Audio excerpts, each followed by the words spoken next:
Good morning. It's a freezing cold day here. I am like en route to the shower, but I just don't want to take my clothes off. It's that cold. I've dropped Atticus off to kindy. Pardon. I've got Archer at home with me this morning. Atticus goes to kindy like 2, maybe 3 days a week, depending on what we're up to.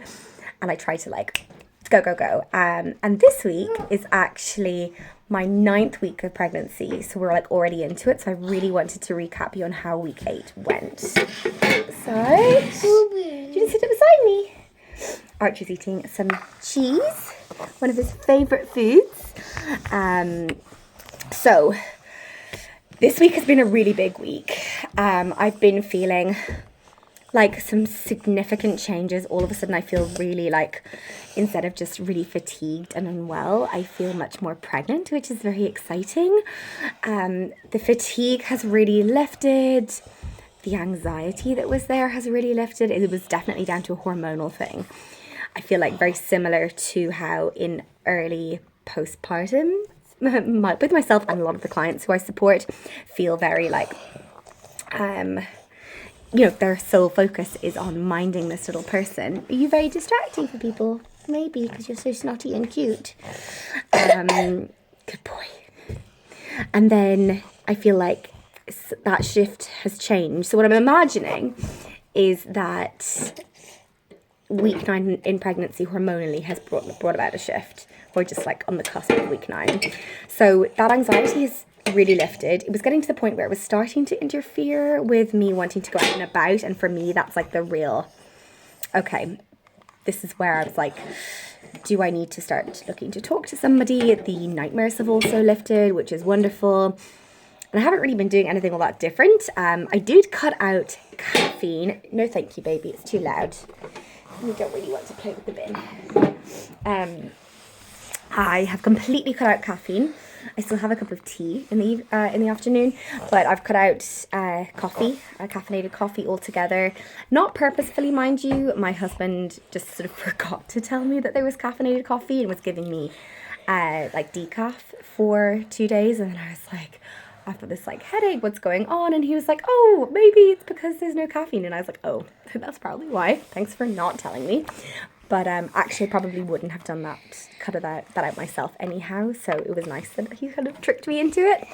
And as a result, this like clear-headedness that comes with cutting out caffeine has come around. I've also, in terms of other changes, I suppose outside of pregnancy really, not pregnancy specific, stopped using like a real chunky hefty pillow at nighttime. I could show you what I use. It's almost not a pillow, it's like this thin, and it's just like, I'm pretty sure it's like one of those inserts that you can add into your pillows to make it like more fluffy and bougie. But I was doing some research around it, and my body was waking up feeling very sore. Now I am co-sleeping with both of the boys, and so as well as bed sharing, I also wake to nurse them during the night. So I do a lot of sleeping in like funny, awkward positions, just because I'm very mindful of them in the bed with me. Can you sit down, please, baby? Can I pick a story, maybe? Good boy. I'll read it to you in just a second, okay? So, something stuck in my teeth. Breakfast. I do feel like that has been amazing. I feel like much less tension all of a sudden. Definitely look into the research. I'll see, can I link something down below? But it was just something I woke up one day and I was like, oh, that doesn't make sense that I'm sleeping like this all night long. So I'm a very small person, so like the distance from say here to here isn't that long. But you can put that back in Jessie's room if you'd like, baby. Can't find. He's such a little chatterbox now. What can't you find? The volcano. The volcano story? No, but the baby one is in the bathroom if you want to grab it. Oh, the volcano one's in Mummy's room. Can you get it? Go find it.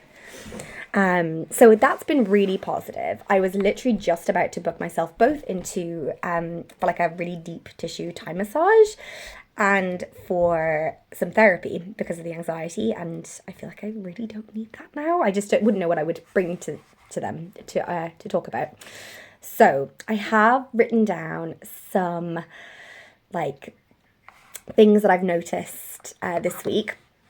Anxiety lessening, which has been such a blessing in disguise, like, or such a blessing full stop. I feel like ready for adventure again, and I'm such a spontaneous, adventurous person. It is in my room, baby, in the cupboard. Gosh, this is a very distracting video. I was also, I suppose, I was a big work week, and as a part of this week, I was supporting a fellow mama, trigger warning, through loss, and she's like twice as pregnant as I am. And that was hard and beautiful, and it was such an honour to be able to support her in that way. And as a mama who suffered 3 losses myself, and this being a pregnancy after loss, it was quite triggering for me. So I've had to be very gentle with myself around that. Luckily, I have a lot of friends who can really appreciate and hold space for me in that way. So that's really nice. I've also started my sort of pregnancy self-care, which isn't all that different from general self-care. But for me, in all of my pregnancies, I've really done a lot of like connection with the baby in the bath.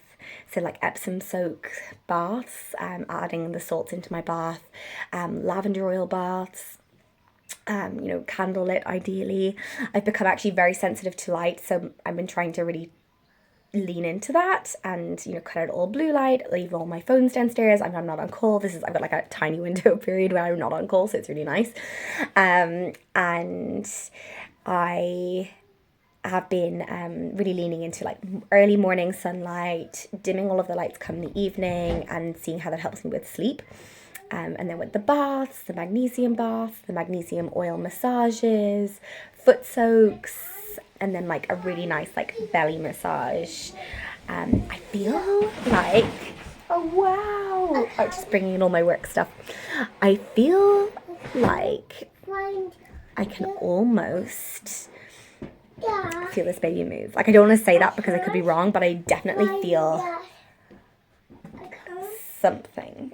I feel like next week I'll be able to like confirm that for you. You can't find it. Hang on, I'm nearly finished and I'll help you, baby. So that's been really interesting. Atticus has also decided to give up his naps at 4.5, which I think is like really amazing, and we've been lucky to get this far. But it means that it's very difficult to come here, you baby. You're too loud. You're too loud. Come here, sausage. Oh my goodness. I know you can't. That's too hard. Look at this bed head. So that's been really interesting. Because when I feel like I would have utilized that time really quite wisely, I would have thought, to toddler feeding. I thought I would have utilized that time quite wisely with regards to work. So every time the boys would sleep, I would like smash out all of my care plans, look through my emails, my DMs, schedule content, that kind of thing. So without that time, that's been tricky. And also I was starting to like take naps during that time, so that's going to be hard to navigate. Probably not ideal timing, but it'll be fine. And this weekend I got a nice nap in, which was lovely. It was like mini Christmas, women's Christmas here, and it was just like a day for me essentially, which was so lovely. The other thing that's changed this week is regarding my appetite and nausea. So I've been finding the nausea really peaked last week. I vomited maybe like 4 or 5 times, which is probably the most I have in any pregnancy. Like, I feel overall nauseous, but never actually vomit. But this pregnancy that's new. Even thinking about like black coffee specifically, or like brushing my teeth, so using a smaller brush head has really helped. I've been supplementing like fairly heftily with B6, and that's really helped. I've been using the acupressure bands, and then I've also really just been like not into food. Like, I don't want to eat. I have no real desire to eat food. And then when I do eat, or when I want to eat, it's something that's like either we don't have, or it's not easy to make.